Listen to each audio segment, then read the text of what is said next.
Today's episode is brought to you by Mazars. SoundCartel. Whether you love or hate presenting, it's worth keeping in mind that the experience you deliver will be received differently by different people. So when it comes to providing the best experience to more people, how can you master your presentation? From SoundCartel, I'm Nicole Goodman, and this is Business Essentials Daily.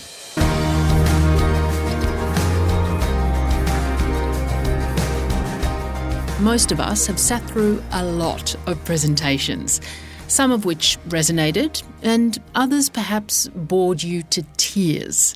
But for the person next to you, their experience could be quite different. Why? Well, Dan Williams, Asia Pacific business coach for coaching network EOS Worldwide, suggests that while some things are outside of our control, others very much are in our control and can make a big difference. Dan starts by explaining to me why people can experience things so differently. The conference circuit opened up again, post-COVID, and we were all in a hurry to get out there and see the world again. And I travelled to an event specifically, and it was very much a keynote speaker type event, rolling through all these experts. And I think it comes down to a few factors. You experience things through the eyes or the lens that you choose. And if you have an expectation that someone is amazing and you've heard about them before and you can't wait, they pretty much can only fail. So they either exceed that or they haven't really met your expectations. Or sometimes if you go into something with a particular need, like a really specific need, if you were going to see a speaker talk about sales or selling techniques and you went in there and you just heard things that you'd already heard before and you hadn't leveled up, then that might be your expectation. But if I was new to selling and excited at the learning prospect, my brain may be overflowing with new ideas. Well, to try and bring some uniformity to people's experience, you have 5 key things speakers need to keep in mind to ensure that their audience remains engaged throughout the presentation. And the first is production value isn't everything. What do you mean by this? So I've done a fair bit of public speaking and I have a very monotone voice. And I'm not going to jump around and dance around on stage. But I also am conscious of not relying on tech and, a really impressive presentation because I think people can fall foul of doing too much of that. One of my favourite authors and speakers is a guy called Patrick Lencioni, and he's written lots of business fables. And he has really low-tech presentations. It just clicks through a couple of slides, and I think it's more for him to keep him on track. Right. But the energy that he projects and the passion for his topic is all the production value that you need. And I've seen some really, really strong keynotes but relied too heavily on the production quality, and it became a distraction. I could tell that they were looking for cues or they were waiting, and for me, speaking of experiencing differently, it really distracted me from the presentation as well. Well, your second point is that authenticity matters. We know that the term authenticity is used a lot these days, but why is it important in this context?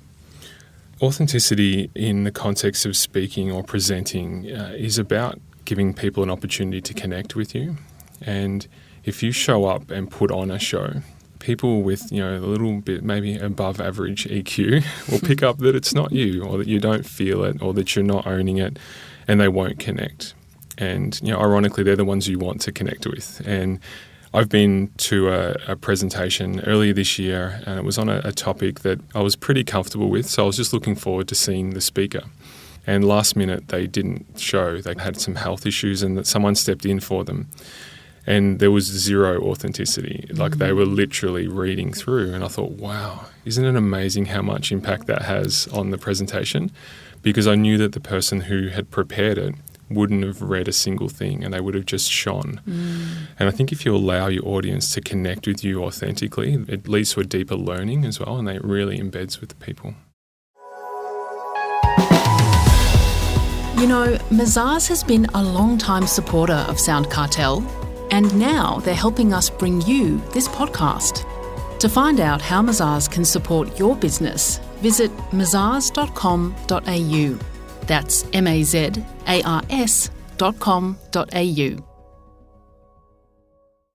Thirdly, you say that it's important to know your audience. Why do you say this? Probably I'm drawing on a lot of scars here. So I have delivered a 15-minute sort of TED-style talk a couple of years ago, and I remember going into that and thinking, what can I possibly teach this room that is new about this topic? And it was about having meaningful conversations with your team. And I was really comfortable on the topic, and then last minute it was a bit of a change. I was going from leaders to business owners, and everything that I prepared was for business leaders specifically, and some of the room were business owners, and I had to, on the fly, elevate the conversation. And it really impacted me. It really meant that I didn't deliver my best. But another example is I was at a keynote a while ago, and the person took a swipe at salespeople and just said, like all shiny shoot salespeople. And I thought, wow, there's lots of shiny shoot salespeople in the room here. Oops. And you've just lost them. So I think it's really important to know your audience with both examples. Yeah, absolutely. Your fourth point is for speakers to set expectations. What does this look like?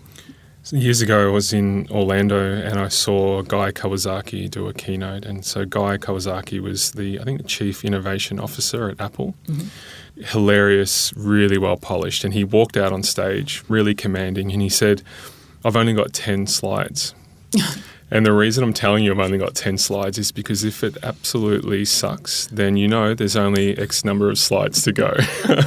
Or if you love it, lean in because there's only 10 slides. And I thought that was legendary. And it just taught me the importance of having an agenda and your audience knowing what you're about to take them through for those reasons.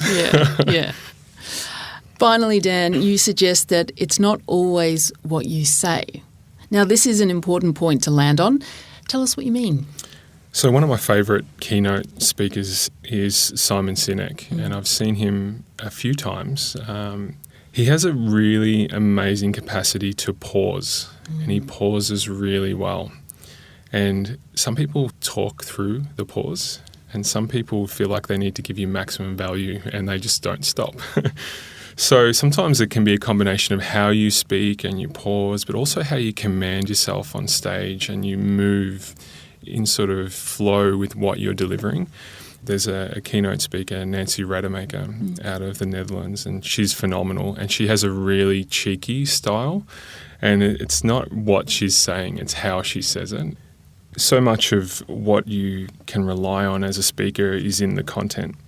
But I find that if you can really lead to a meaningful experience for your audience, then it's not about what you say, it's the experience that you've given them.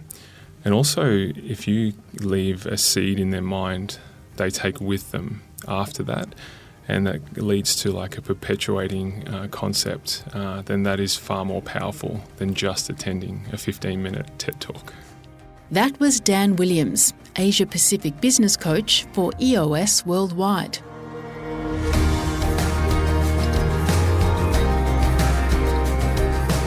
This episode of Business Essentials Daily is produced by the team at SoundCartel. Thanks for listening. I'm Nicole Goodman. We'll bring you more Be Daily tomorrow. Follow @BE Daily Podcast across social media and head to bedaily.com.au for more from the Business Essentials Daily podcast. SoundCartel. This episode was brought to you by Mazars. To find out more, visit mazars.com.au. That's mazars.com.au.